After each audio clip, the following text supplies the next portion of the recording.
सागर महामानव तथागत गौतम बुद्ध जी को नमन करते हुए करोड़ों करोड़ों दलितों शोषितों के मसीहा परम पूज्य बोधिसत्व बाबा साहब डॉक्टर भीमराव अम्बेडकर जी, सामाजिक क्रांति के अग्रदूत महात्मा ज्योतिबा फूले जी, आरक्षण के जनक छत्रपति साहू जी महाराज जी, पेरियार रामास्वामी नायकर जी, नारायण गुरु जी, संत रैदास जी, बाम से यशपुर एवं बहुजन नायक के जन्मदाता मान्य और कांसीराम साहब जी के चरणों में श्रद्धा का सुमन अर्पित करता हूँ।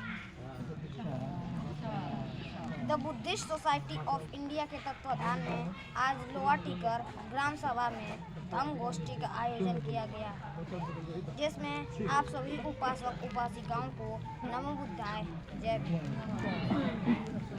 हम माताएं बहनों का, पिता तुल्य बुजुर्गों का, नौजवान भाइयों का और नन्हे मुन्ने छोटे छोटे बच्चों का तहे दिल से हार्दिक स्वागत अभिनंदन करता हूँ।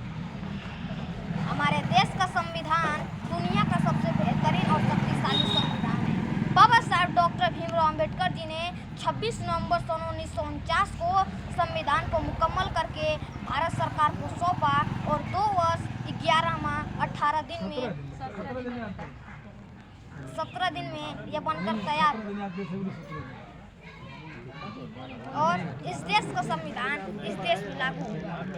लेकिन संविधान लागू होने से पहले इस देश में मनुस्मृति लागू था। मनुस्मृति का कानून एक ऐसा था कि शूद्रों को, दलितों को, आदिवासियों को, महिलाओं को, किसी भी वर्गों को समान अधिकार नहीं था और वे समान रूप से जीवन नहीं जी सकते थे। लेकिन धन्य हो बाबा साहब डॉक्टर भीमराव अम्बेडकर जी, जिन्होंने शूद्रों को, दलितों को, आदिवासियों को, महिलाओं को, सभी वर्गों को समान अधिकार दिया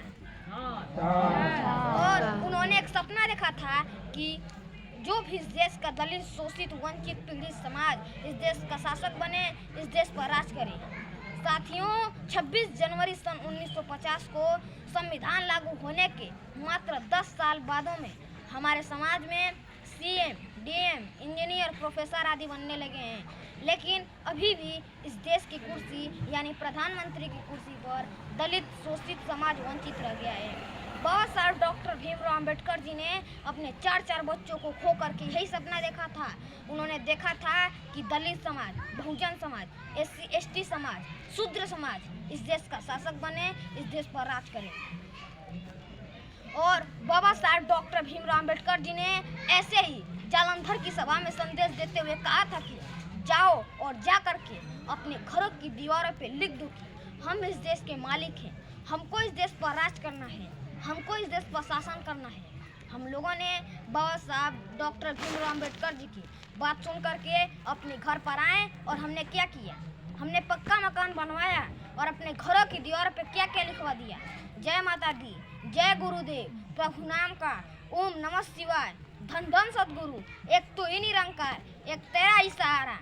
अरे जिसने सहारा दिया उसको घरों के किनारे कर दिया और जो खुद आप लोगों के सहारे बैठा हुआ है उसको आप लोगों ने घरों की दीवार पे टांग दिया। क्या यही चाहते थे बाबा साहब?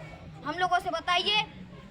लेकिन ये बात जान लीजिए कि अगर 70 साल पहले हम लोगों ने अपने घरों की दीवारों पे ये लिख दिया होता कि हम इस देश के मालिक हैं, हमको इस देश पर राज करना है, हमको इस देश पर शासन करना है, तो मैं इस बात को पूरे दावे के साथ कह सकता हूँ कि आज हमारे इस देश का प्रधानमंत्री जो बहुजन समाज का व्यक्ति होता, दूसरे समाज का व्यक्ति नहीं, जो बाबा साहब ने हमसे कहा था, हमने बिल्कुल ठीक उसका उल्टा किया, बिल्कुल उल्टा किया। अगर बाबा साहब इस देश में पैदा नहीं हुए होते तो हम लोग किसी ब्राह्मण के घर शौचालय में झाड़ू लगाने के लायक होते।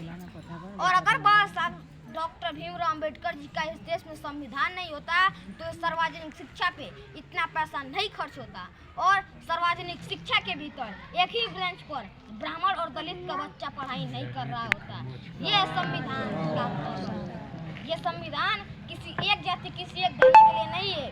संविधान का मतलब होता है सम माने बराबर, विधान यानी कानून, यानी कि जो कानून सबके लिए बराबर हो उसे ही संविधान कहते हैं। इंसानियत आदमी को इंसान बना देती है, लगन हर काम को आसान बना देती है। इंसानियत आदमी को इंसान बना देती है, लगन हर काम को आसान बना देती है। लोग यूं ही जाते हैं मंदिरों मस्जिदों में पूजा करने, लोग यूं ही जाते हैं मंदिरों मस्जिदों में पूजा करने, क्योंकि आस्था ही तो पत्थर को भगवान बना देती है, आस्था ही तो पत्थर को भगवान बना देती है। तथागत गौतम बुद्ध जी ने कहा था कि किसी बात को इसलिए मत मान लेना जो बहुत मोटी किताब में लिखी गई हो, और किसी बात को इसलिए मत मान लेना जो बहुत बड़ा नेता बोल रहा हो, और किसी बात को इसलिए मत मान लेना जो पीढ़ी दर पीढ़ी मानती चली आ रही हो। किसी बात को मानने से पहले उसे दिल और दिमाग की कसौटी